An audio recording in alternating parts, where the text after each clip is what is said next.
how I would respond to both of your comments. Okay, thank you, Tim.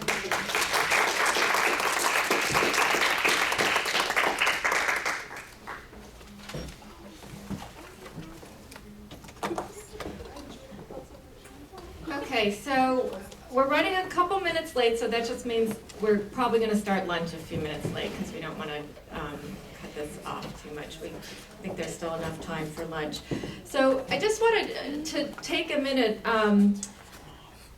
Tanisha Ford gave a welcome to the new incoming students and at the beginning, but there are more of you here, so if people just want to, so if you want to stand up, and if you're a recently admitted certificate student, and just say your name and what you do, just briefly. Can I invite anyone who is a new student? Hi. Hello. I'm Jennifer Zenovich. You can call me Jen, Jay-Z, whatever. I'm from communication. I'm a new certificate student. So, yay! Woo! Hi, I'm Susan Saffold. I am a second year PhD in the Afro-Language department. I'm very lit. Excited? Hi everyone, I'm Suyan Yin. I'm also from communication. I'm from China. So thank you. Welcome. Anyone else? Okay, probably we'll have people drifting in and out, but again, we really hope to have a lot of interaction between our incoming students and our completing students and everyone in between. Okay, so I'm going to introduce Abigail Boggs, who is our brand new Associate Director for the graduate program in Women, Gender, Sexuality Studies. She has been a lecturer in American Studies and Women's Studies at the University of California, Davis.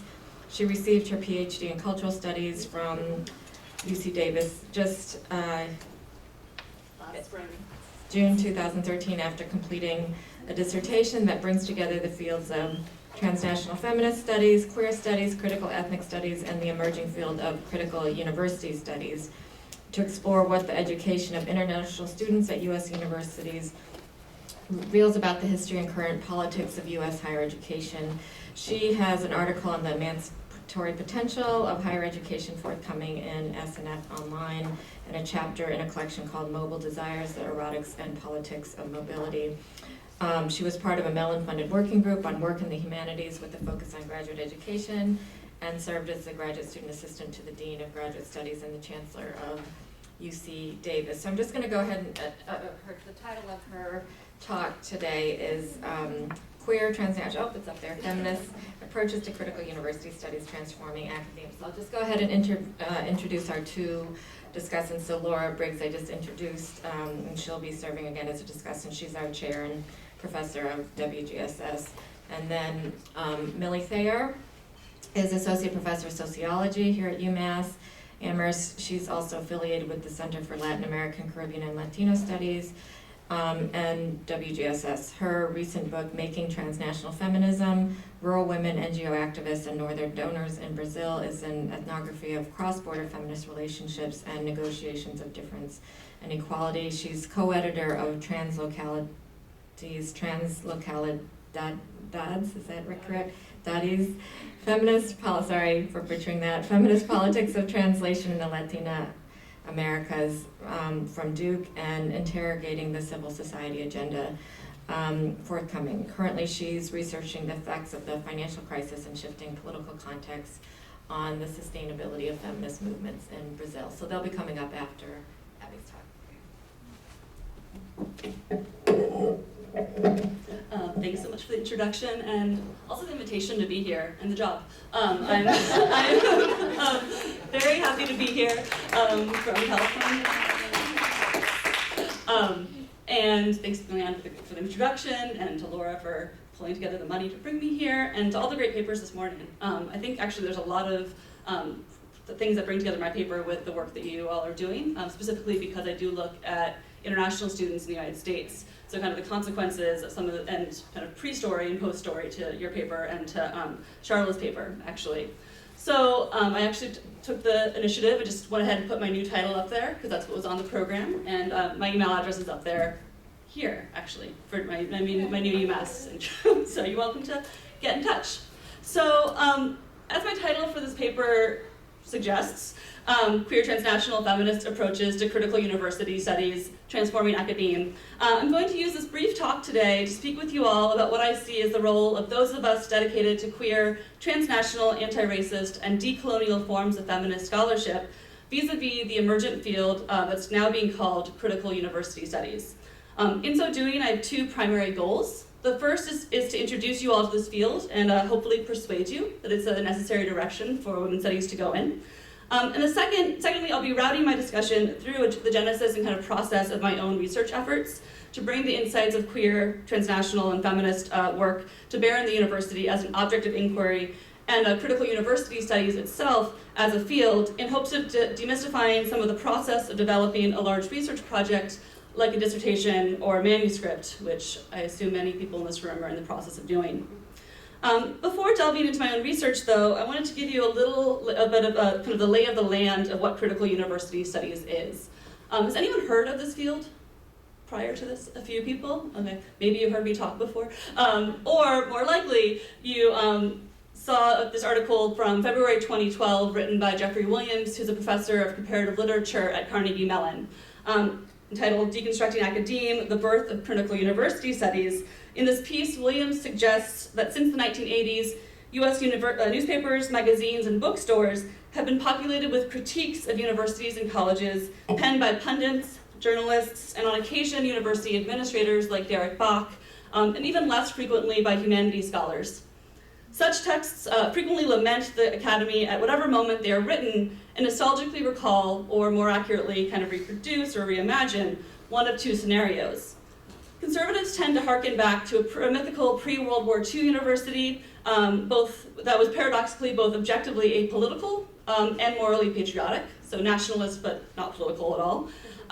Such authors assume that before the closing of the American mind, brought on by tenured radicals, there existed a university dedicated to a common national culture and the pursuit of a universal truth, right? The truth. In another scenario, forwarded by progressives and leftists, ranging from liberals to Marxists, authors reminisce about a post-World War II institution in which merit triumphed over identity as access to higher education dramatically increased for women, students of color, and poor and working class students before the onset of academic capitalism and the emergence of the knowledge factory in the 1970s. Now, the second group of authors on the right side here, on your right side, make up the core of what Williams retroactively defines as the founding texts of critical university studies, an oppositional approach to the discourses and practices of the universities that pushes against the uses of the university that place it and the knowledge it produces in the service of power and wealth, rather than something he calls social hope, which is what he would like the university to further. So several of the texts associated with this field offer crucial, theoretically informed, yet historically grounded insights into the work of higher education, mostly in the US, though some transnationally or internationally. So Chris Newfield's Making the Public University, or Marc Busquets, the university work, how the university works, or I really like the work of EduFactory, which kind of brings together a transnational movement of scholars, including Newfield and Busquets.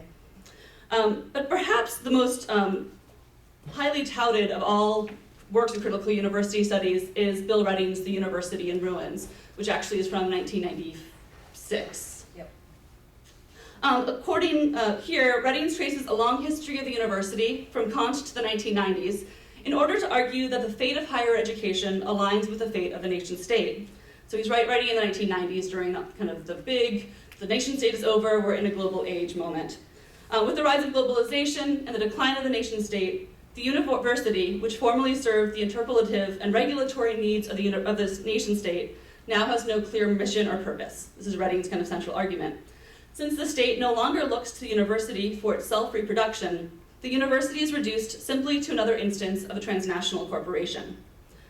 Now, when I first read Williams' article on critical university studies, I wasn't particularly surprised by his assessment. I'd been familiar with his work for a while.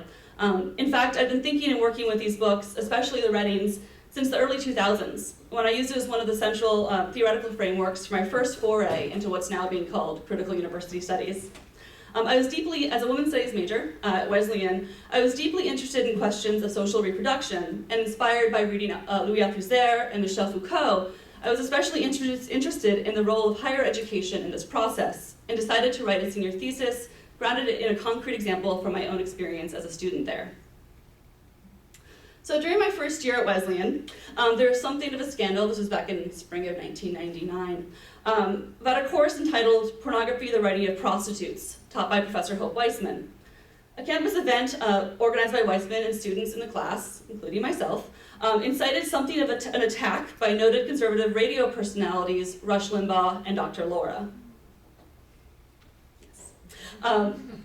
They were very concerned with the so-called permissiveness of the liberal arts education. These concerns were taken up in newspapers such as the Hartford Courant, which poked fun at Wesleyan as the pornographic ivy, a play on the fact that at the time Wesleyan was attempting to brand itself as the independent ivy or diversity university. There were, of course, protests on campus about both. But while Laura and Rush were caught up in the titillating details of the course, I was far more fascinated by the administration's response to the attacks. Instead of dismissing the critiques as symptomatic of a broader conservative backlash against the liberal arts and identity-based fields such as African American studies, Asian American studies, Native American studies, and of course women and gender studies, or, I don't know, defending the intellectual integrity of the professor or students or the university, the administration, then headed by Douglas Bennett, unceremoniously circumvented faculty governance and removed the course from the registrar's catalog.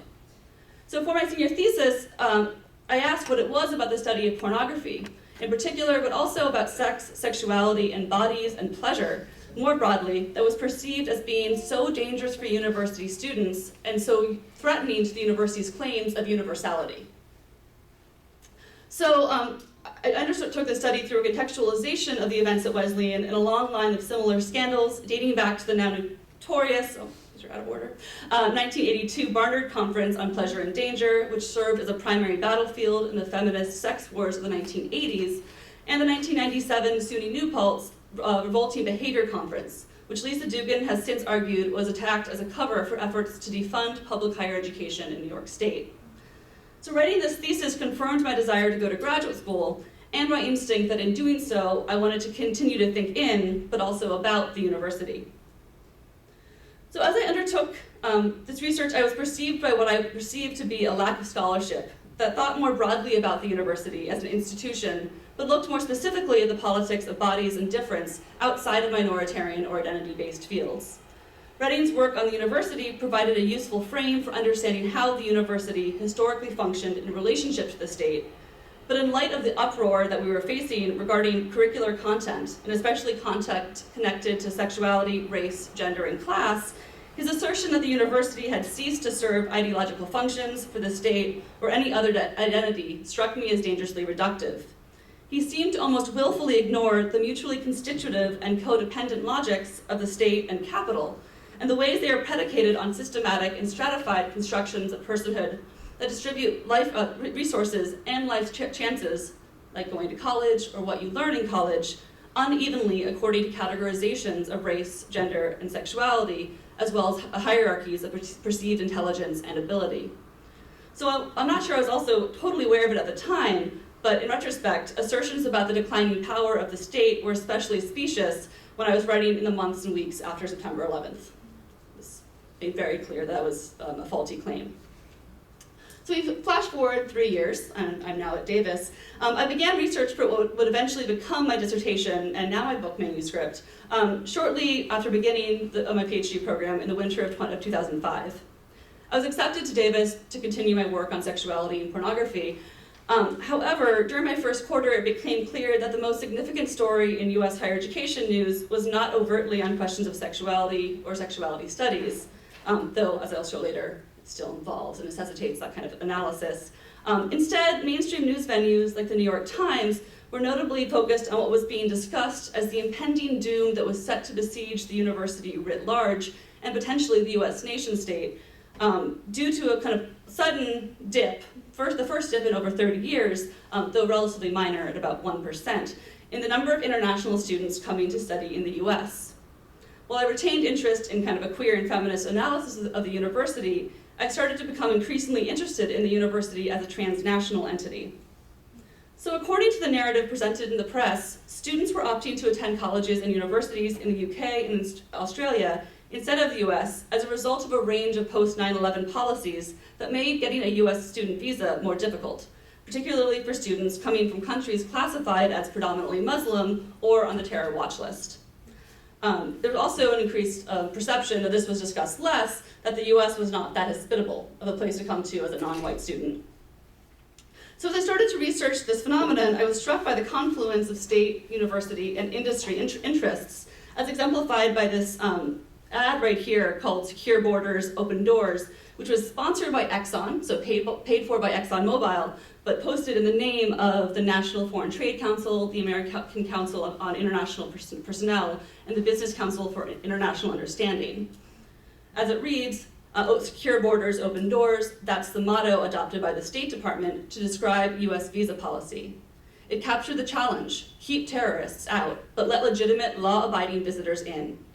It is important that we do both. The attacks of September 11th showed Americans the importance of protecting our homeland from foreign terrorists.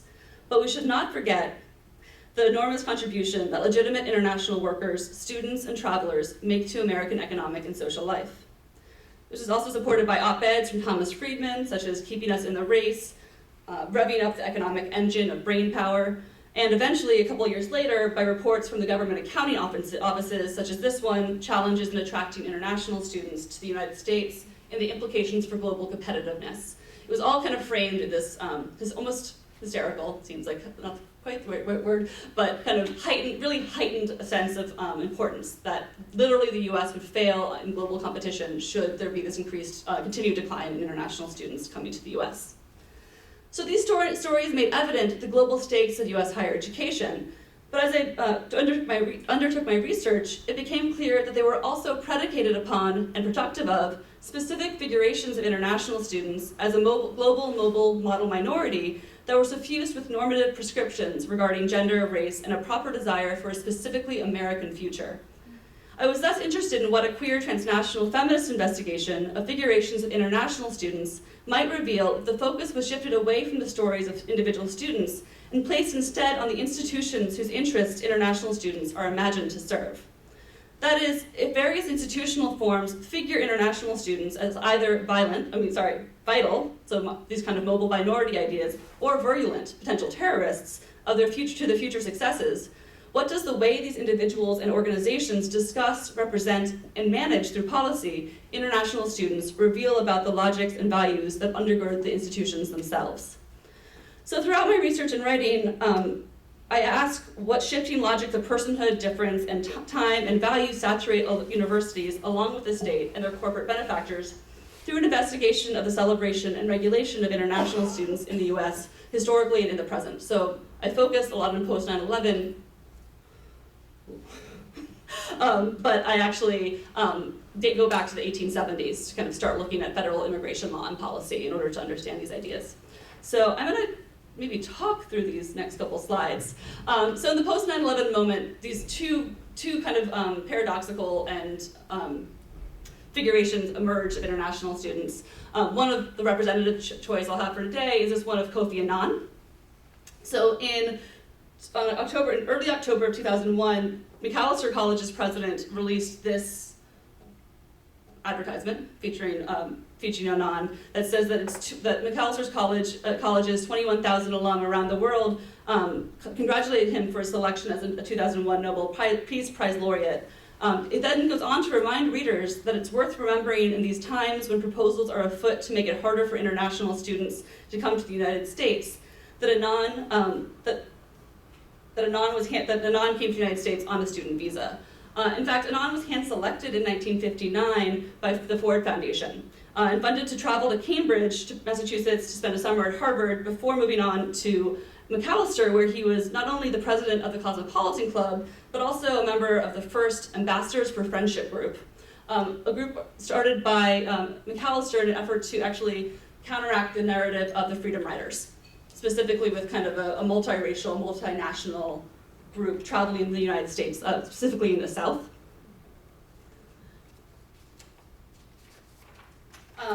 As the story goes on, he ended up working for the UN's World Health Organization, then served as the Ghanaian director of tourism, Importantly, his UN career didn't actually accelerate until 1984 when he married Nan Wallenberg, who's a member of a kind of Swedish family with a long diplomatic and banking history. That's when he all of a sudden got to kind of prominence.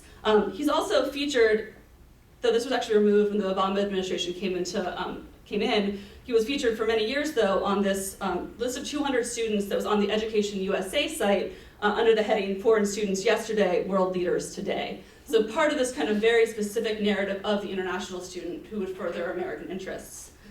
So when read through a queer feminist frames that consider the politics of social reproduction and processes of normalization, the deployment of Anand's story as representative of the successes of international students speaks not only to the current uses of international students as tools of foreign policy, but also to the particular work that is accomplished through the properly heterosexual, normatively masculine, and future-oriented performance of the student who is just other enough to be incorporable as a model minority.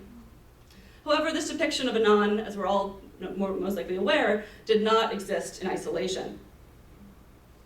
The more kind of prevalent depiction that was existed in kind of the motivation for Anand being trotted out as this exemplar of international students emerged in the moments just after 9/11. Directly after the attacks, profiles of men believed to be involved in the day's events began to emerge, with headlines such as this one, An Unobtrusive Man's Odyssey, Polite Student to Suicide Hijacker. This article tells the story of Mohammed Atta, a 33-year-old native of the United Arab Emirates, described as a diligent and polite student at the Huffman Aviation International School in Venice, Florida, and later then as the kind of mastermind of the 9/11 attacks. An unobtrusive man leading an unobtrusive life, Atta had a taste, this is a quote, had a taste for wearing black jeans and a liking for a hangout called Sharky's Billiard Bar, which calls itself, quote, the bar with mega possibilities. I was really fascinated by the inclusion of this somewhat arbitrary detail in all the stories about Atta and his life in Florida, because it seems to highlight the shift, right, from a student with many possible brilliant futures to the terrorist who forecloses such futures for self and others, right, as the narrative of kind of terrorism was being kind of circulated, which is an important pivot for how international students shift in public policy. So as news of Atta's involvement in the attack spread, one acquaintance told reporters that Atta seemed, quote, like someone more likely to integrate into this country than to commit such an appalling crime.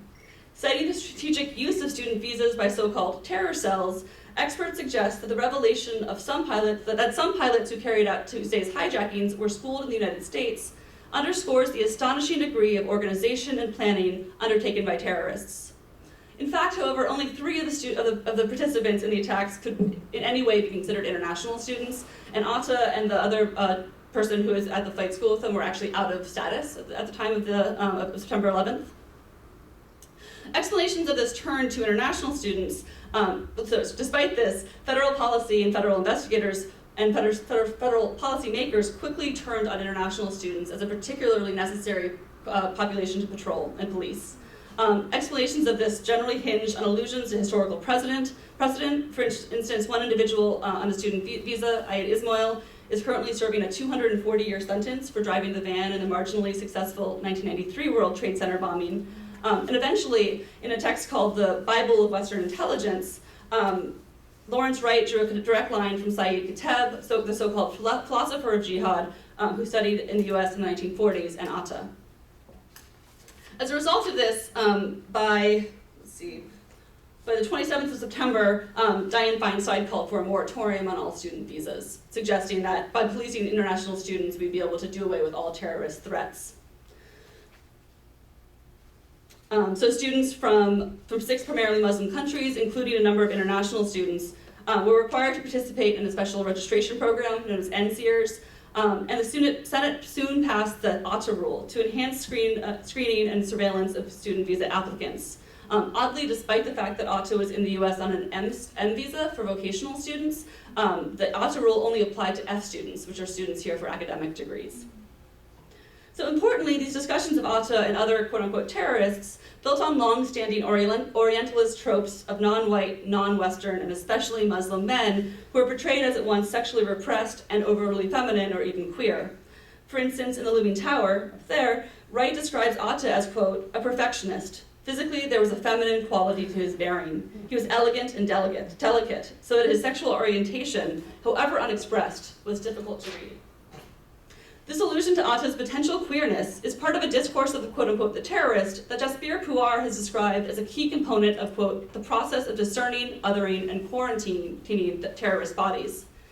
Importantly, this discourse not only shapes the concept of the terrorists, but also serves to discipline and normalize individuals who can be rehabilitated towards the desire for a proper reproductive capitalist future.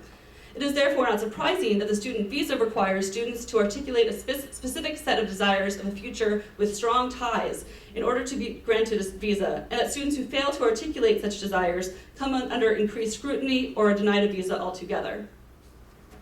So individually, but especially in juxtaposition, Atta and Anand are figures that frame the broad concerns of my intervention into critical university studies, in that they reveal a great deal about the significance of the figure of the international student, both in the contemporary moment, but also historically, for the university as a reproductive or even biopolitical technology of the state. Through the construction of Atta as an unobtrusive student turned suicide terrorist, and Anand as a model minority or African American, as he also gets discussed, who then goes on to become a global ambassador for America, the contradictory discourses of the international student, and especially international student men of color, become evident. These brief vignettes illustrate that figurations of the student as terrorist and as mobile model minority did not emerge fully formed, but were instead routed through long histories. If you think about Kateb or the Ford Foundation's involvement in Anand's travels, and that these histories have much to do with the place of international students within America and conceptions of personhood, difference, and the nation. They bear the centrality of questions and processes of racialization, sexualization, and gendering for the current operations of the state, but also importantly for the university. I'm going to skip a couple paragraphs just to, we'll be close to that. So I'm arguing that by bringing the critical insights of queer and transnational feminist work to bear on the university as a site of inquiry, I hope to open new and necessary frames for understanding the U.S. university as a transnational technology for the production of knowledge and subjects, specifically that requires attention to discursive networks and the material processes that constitute the figure and life of the international student. I argue that grappling with the current state of U.S. higher education requires contending with its role as a primary progenitor of the epistemological formations that undergird globalization and neoliberalism, as well as their historical predecessors, colonialism and liberalism. The figure of the international student, its movements and its multiples, provides a salient entry point for considering the transnational histories and futures of U.S. campus life and disciplinary formation, and the knowledge production and their entanglements with questions of Americanness and U.S. governmentality. So as the course of critical university studies, stories, and popular press suggests, higher education is undoubtedly changing. We're all aware of it, we're all within it. So while I'm wary of the ruptural narrative that is so often employed, the university is now global, all of a sudden, it never has been. It's now capitalist, it never has been. Surprise. I do think that shifts are happening and those universities, those of us in the university are responsible to contest or at least contend with these changes. However, rather than deconstructing academe, as Williams suggests, I'm far more interested in thinking about how the university is transforming and what our role is in kind of intervening in that transformation. Thus, in my investigation of international students on U.S. campuses, I take up Grace Hong's call that if we're to center the U.S. university as an object of our analysis, we must understand the regulation and disciplining of the study of race and gender as such centrally constitutive as an organizing mechanism of power in the university itself. As an academic field dedicated to collective engagement with the ways power constitutes bodies, desires, knowledge, and ways of being in the world, women's gender and sexuality studies is a key venue for undertaking this work.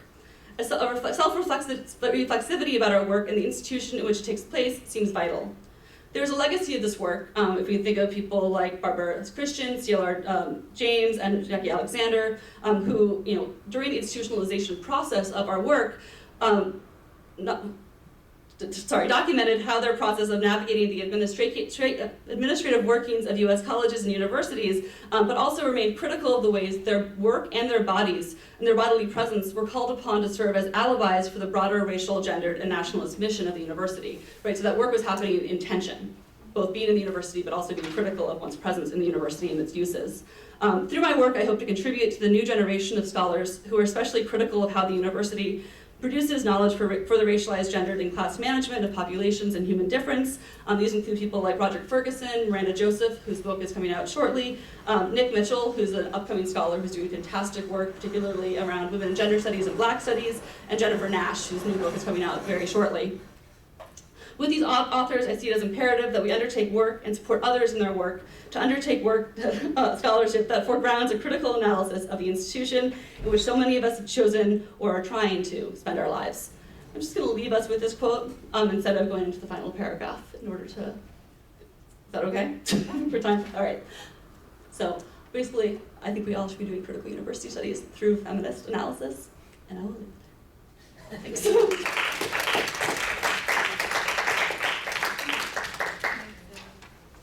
Laura, Millie, do you want to just go up?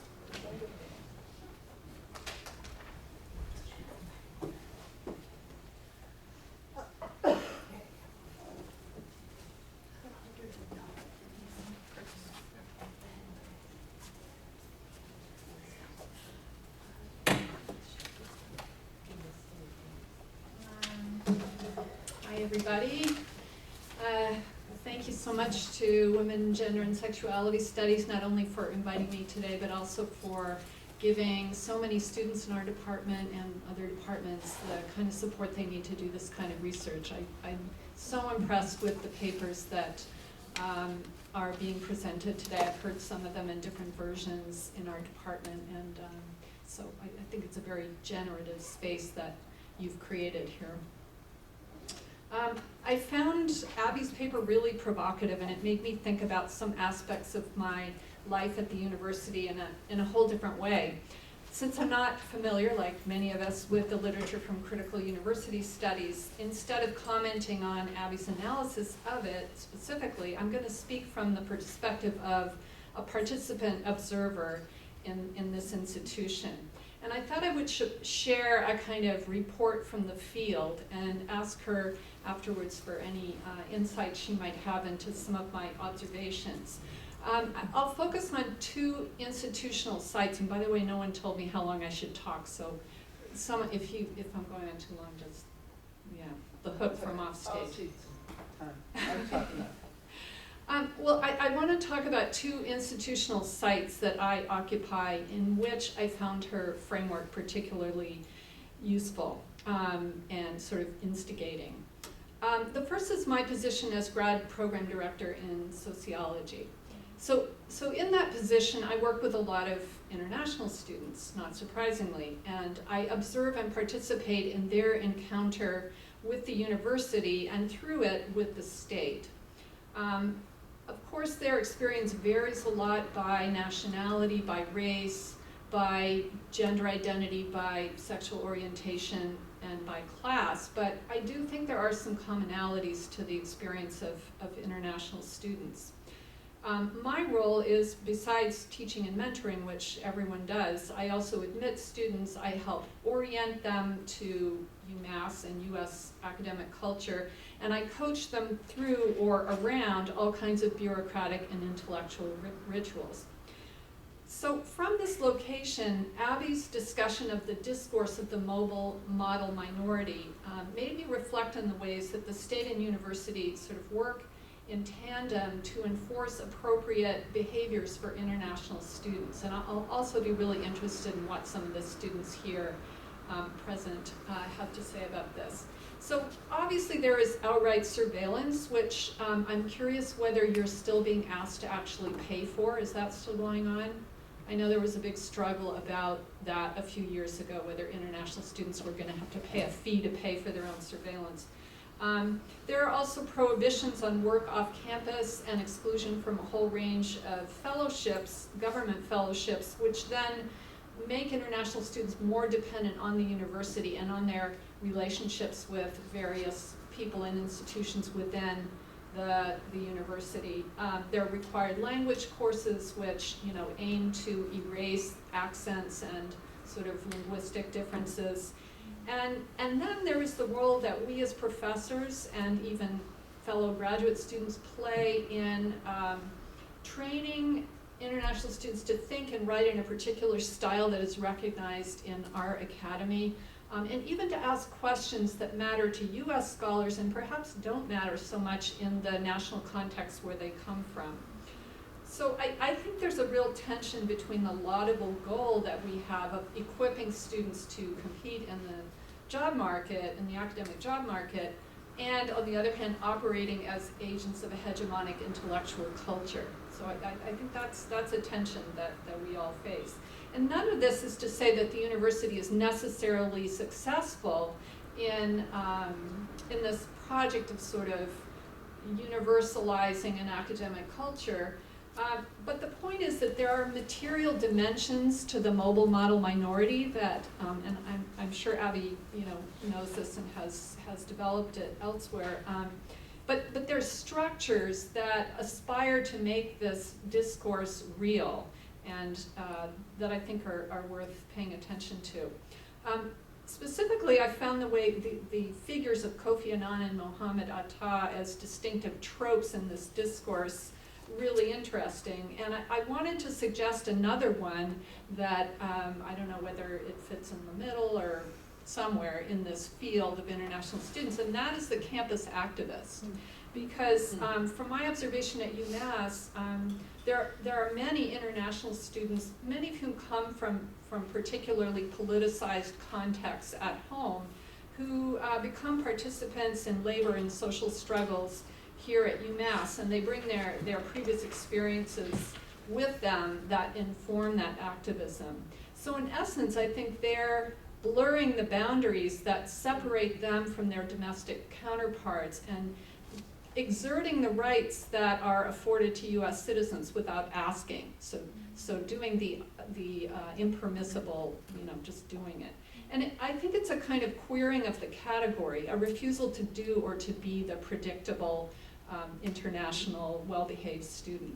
And it has effects. So even as far back as the 60s, I read an article, I can't remember the author, but about the sit-ins against apartheid at Columbia University, where some of the participants said that they were really inspired by the international students' willingness to make sacrifices, and that really galvanized the protest. On the other hand, I've also seen administrators totally thrown off balance by an international student speaking out and not acting the way they're supposed to. And I've had administrators complain to me about the rude behavior of particular individuals who challenged university policy. So, do I have time to talk about one other site, or do you? Yeah. Well, the other site is this task force on internationalization at UMass that the chancellor, sort of inaugurated with great fanfare, and I and like 50 other people are part of. I went to a meeting yesterday, having just read your paper, and I was sort of, checking my email, and then I thought, oh, wait a minute, there are things being said here that really have a lot to do with your analysis. So the main focus of this task force is on a question that Chancellor Subaswamy asked, which is, what kind of student do we want to produce at UMass? Which goes exactly to your point about the technology for the production of subjects. And it was interesting because the discourse of internationalism is definitely hegemonic at the higher levels. It's like they're always talking about global citizenship and global partnership. But on the ground, actually, resources are totally lacking. I mean, for the kinds of programs that would make this effective. So in the subcommittee, there's a sense that people have that they're kind of this embattled minority who are trying to advocate for this thing, and they're forced to sort of sell the idea of internationalization in a market where everyone's competing for resources. That, as we all know, especially this particular program knows that. So, in fact, what I think is happening is not a struggle over whether or not the university is going to do something international, but it's about what the meaning of internationalization is going to be as it plays out. And so in the committee, you see the sort of seesawing between the idealistic and the strategic, from the desirability of intercultural education and a lot of things like that, to the need for a new business model that incorporates internationalization. And even people who have a more sort of utopian, universalized vision found themselves commodifying their goals and articulating these kind of commercial rationales for why we have to be international. So just to finish, and it's very interesting, the relationship between diversity and internationalization. So yesterday, one of the High Mucky Mucks actually said, well, maybe there's some way we can affiliate with diversity and draw some resources. So maybe we could have a program for students of color to go abroad, and we could get external funding for that because, you know, people of color are kind of a la mode among the funders. And, you know, so. Yeah, well, I just want to let you know that's what's. So I don't think, you know, it's not a bad idea that students of color get to go abroad, but it's interesting what it tells us about the relationship of these discourses and how they're sort of, yeah, I don't know. So my last comment is just the discussions of global partnerships between UMass and universities in the so-called third world are really interesting because on the one hand you have these dreams of kind of masculinized conquest and appropriation of third world knowledge, laced with some paternal benevolence about sharing, you know, what we have. But on the other hand, there's this sort of uncertainty, like, are we really the hegemonic partner in these? You know, what about these technical universities in China and India? Are we really the ones who, you know, or do we need to assume a sort of feminized, you know, receptive position in these relationships? So that's my raw data, not very well analyzed. Obviously there's a lot of other sites that I'm sure you've thought about, like the MOOCs and you know, the overseas campuses and our own classrooms as we teach about other parts of the world or teach people from other parts of the world. But I think it's really a tribute to the sort of expansive and instigating nature of what the questions that you raise, that there are so many different ways we can use that analysis to look at these things. So thank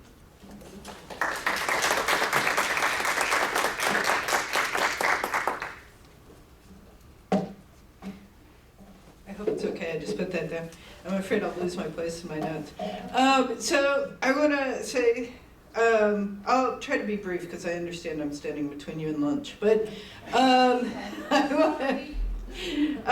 so I think Abby Boggs' work represents some of the best of the emerging field of critical university studies, which not surprisingly has been really crucial to those of us in places like WGSS, in American Studies, in critical ethnic studies, in Afro-American studies, queer studies, to Marxists in education departments, who have often provided the leadership at universities around and beyond the US in responding to the restructuring of the university. That's partly because we're most often the people in the crosshairs, right? We're really quick to respond to this stuff, hypervigilant little bunnies. But I think we're also potentially quick to see some of the openings in the discourse. As people who have long valued interdisciplinarity and internationalism in the curriculum, and who never were particularly well served by the Cold War university, which I agree with you never was, but nevertheless proclaimed itself as endorsing values of apolitical objectivity and the production of high culture. So the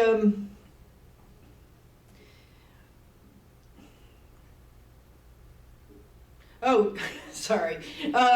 So it seems to me that Abby Boggs' talk today is a kind of cautionary tale about how the neoliberal university has taken up securitization and its struggles to be simultaneously a transnational corporation and a nationalist instrument of the state, which is an utterly impossible place to be, but it's also not that far in some ways from what it's always tried to be, is to sort of shuttle between those spaces. And I think that her argument about how the university became the site after 9/11 for securitization, in sort of calling attention to Muhammad Atta and other folks who were potentially involved in 9/11 activities as threats who had sort of snuck in under university visas. And for many of us who were in universities at that time and suddenly aware of the calls for, like Dianne Feinstein's, to eliminate student visas, this was actually a shocking transition, especially for those of us in Latin American studies who always thought of the International Students Program as a kind of anti-communist bulwark that was supposed to do all this work for the United States. And so those of us who are either here because we have jobs in the university, or potentially here as graduate students, who are some of you, not all of you, aiming to careers in the university or careers in some relationship to universities, need to take seriously, as Abby says, how power, race, and the transnational are being produced here. That universities are not just places from which to analyze power and analyze the operation of institutions, but are themselves institutions where that power is being produced, where race is being produced, where the transnational is being produced under certain kinds of definitions.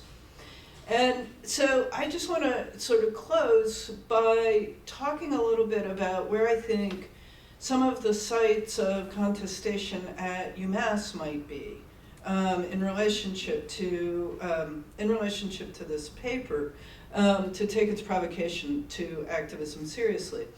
And one of them is similar to what Millie was saying, the question of whether China and India are potentially the only partners for UMass's grand internationalization efforts, versus its I don't know how to say this, it's denied but nevertheless existing exclusion of undocumented students.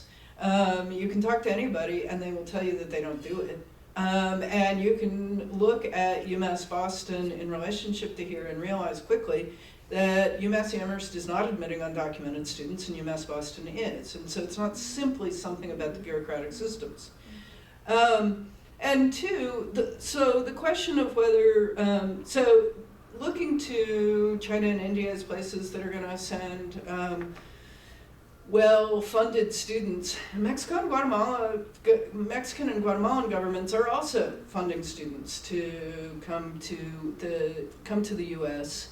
And there's no reason why UMass doesn't want to put itself out as a leader in recruiting Mexican or Guatemalan students. But I think that it's the ways in which that's not being considered sort of causes us to realize it's not just a financial or fiscal discourse, but a particular kind of ideological discourse, which I think Abby helps us be smarter about. Also, I think that the example to our south of NYU and sort of the creation of NYU as a global university, that not just because it's bringing students from all over, but on the contrary, because it's creating satellite universities all over the world. And one of the fascinating things, and I want to put this out to everybody, is NYU Abu Dhabi does not charge tuition. If you can get to Abu Dhabi, you can meet the admissions requirements, the admissions exams, you can go to NYU for free. And so I want everybody to know this, because in fact there are many New York City students who have taken advantage of exactly this. Going to Abu Dhabi, and I'm about to send all my undocumented friends to Abu Dhabi to, not because it's not a scary racist place that has its own immigration and labor issues, but because they can go to the university for free. But anyway, that's a sidelight. But this image of sort of, NYU seems to me to be perfectly responding to the nationalist internationalism, right? So it's going to create a nationalist NYU in New York, and it's going to create itself or some image of itself so in overseas, other places. And so I want us to be aware of the pressure within UMass to make similar partnerships. And then finally, some of you will have heard me say this repeatedly, but many of you have not. The crucial idiom in which all politics at UMass, I think, are being renegotiated is through the budget process, through the budget transformation.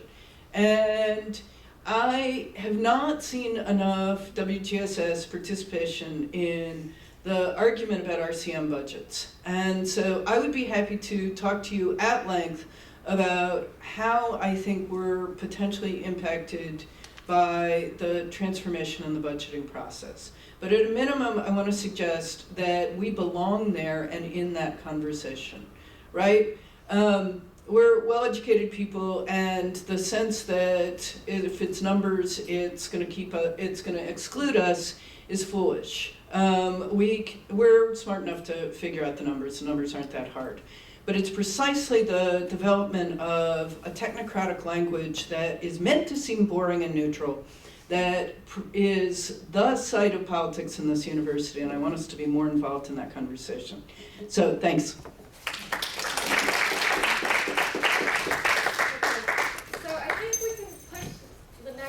Back a few minutes to start at 1:15. So if we could just take some open questions and then we'll let Abby respond to the discussants and their questions. Any questions?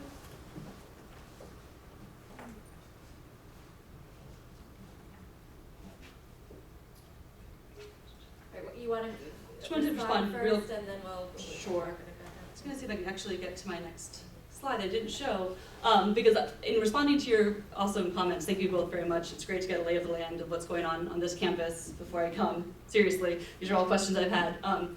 Because interestingly, UMass actually isn't in many of the discourses and discussions about higher education and internationalization, whereas NYU certainly is and the UC definitely is.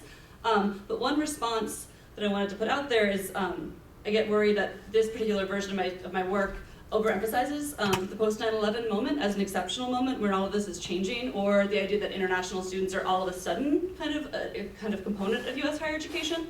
So to contest that, here's a 1963 Newsweek article, which I actually use as the basis for my article, my chapter on the model minority and the international student as kind of an early version of that. Specifically, not just kind of folks from Asia, but folks from a global model minority. This particular image, I don't know if you can see that well, in the very front is Gayatri Spivak, who is centered as one of the kind of exceptional, and desirable model minorities, Prezi attitude. Turn around, oh no. She, in this quote, oh no. Of course, when there's a time crunch, nothing works, there we go. In this quote right here, presents exactly that kind of contrarian international student that Lily, you were referring to. As you can see this quote, she's asked kind of her thoughts on Americans, and she says, "Why must Americans smile at people they haven't met? Still, I like my fellow students. We have our common traumas." This totally Spivakian, weird idea about kind of relationality, which I kind of adore. But I was interested to hear that activists, international student activists, are active on this campus, because at Davis, at least, during the pepper spray incident, which people might be very well aware of, we had a former international student chancellor who was kind of the person who gave the go-ahead for that version of securitization on campus. So wait, what was She's Greek, she went to UCLA. But we also had international students and undocumented students both staying away from protests under fear of deportation, because the standards of policing international students are subjected to are so fierce. And we all become those administrators, right? We all have to kind of keep international students in status and police their status, or become responsible to the federal government. So numerous professors, at least at Davis, have been interviewed by federal investigators regarding their students in even like history departments. And I hear this throughout the UC system about investigations of students. I think there's another comment. So why I brought this up is this is actually historically consistent, kind of the dual figuration of students as terrorist or model minority, particularly in the 1970s when there was a demographic dip in the United States and US colleges and universities became really dependent upon international students. And if you think of the global economy in the 1970s, guess who that was? It was students from OPEC countries. So it was primarily Iranian students who by the end of the 1970s, right before kind of the taking down of the Shah, were making up to a third of international students on US campuses who were then, even then, invoking this kind of financial logic. So there's been a flip-flop between the kind of global as good to global as cash idea. And so I'm curious to hear how it's playing out here. I think I can leave it there. Yeah, sorry. Again, thank you for the presentation and all this, because I just want to kind of focus it on one piece of it, which is troubling this idea that Asian international students are somehow the beneficiaries of this particular form of internationalization. And again, relative to other students, I do understand that there are certain privileges, but I do think we need to challenge that because you know, my partner, Cian, had an internationalization grant from the university to go to China last summer. And we went and did focus groups with Chinese students there who were thinking of coming to the US. And they are caught in this, you know, construction where the US thinks that the Chinese government is supporting them. The Chinese government thinks they should get funding from the US. So they really don't have as many resources as people expect them to. And then, again, the whole model minority framework applies to what, I love this term, the model minority. They don't have services, they don't have supports, et cetera. So again, I just want to trouble that a little bit and get your thoughts on that. I think you're exactly right. And actually one that actually connects to Laura's point about the gaps. So American Studies at Davis, which is one of the programs I'm most affiliated with, has been having some financial problems and some issues kind of sustaining itself within the university. So one gap they identified was working with the Global Studies program, which is not the group that brings in four-year students, matriculating students, but the kind of an off-site extension campus, which is kind of the most capitalist kind of arm of the university, which brings students in for a year or a quarter. And American Studies has now partnered with them, and I actually teach courses in critical American Studies designed specifically for international students in blended classrooms that are 1/4 domestic students.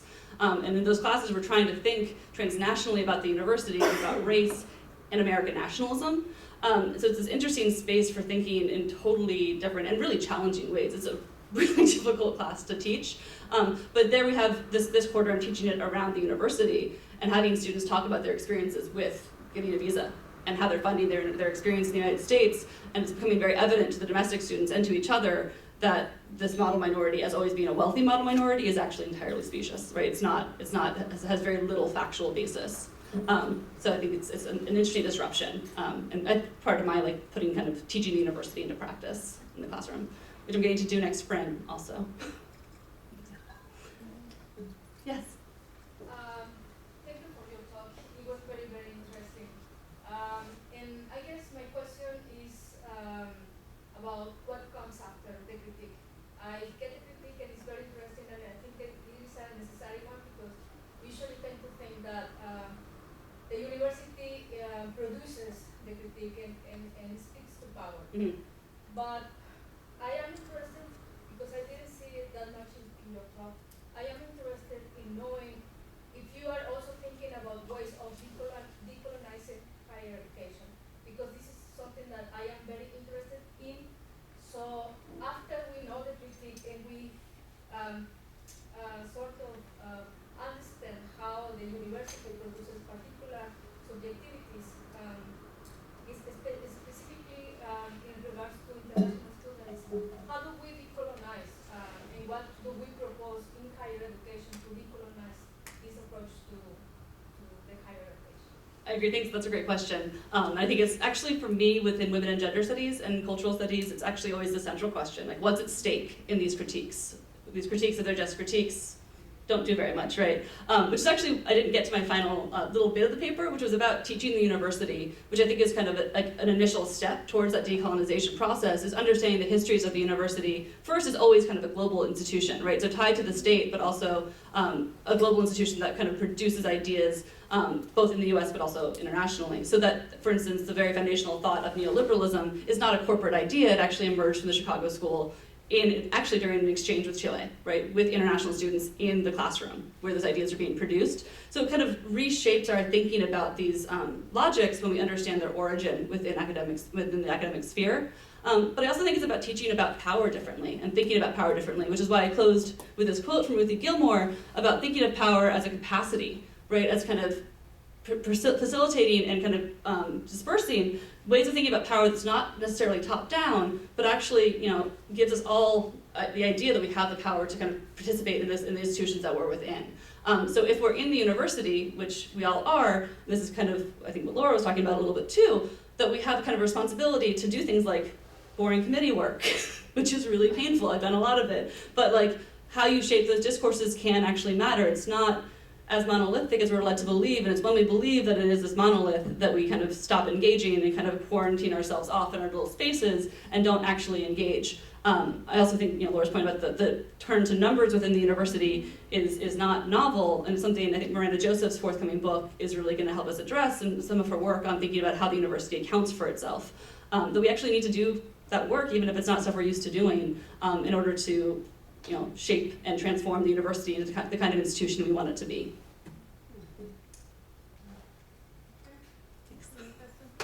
So,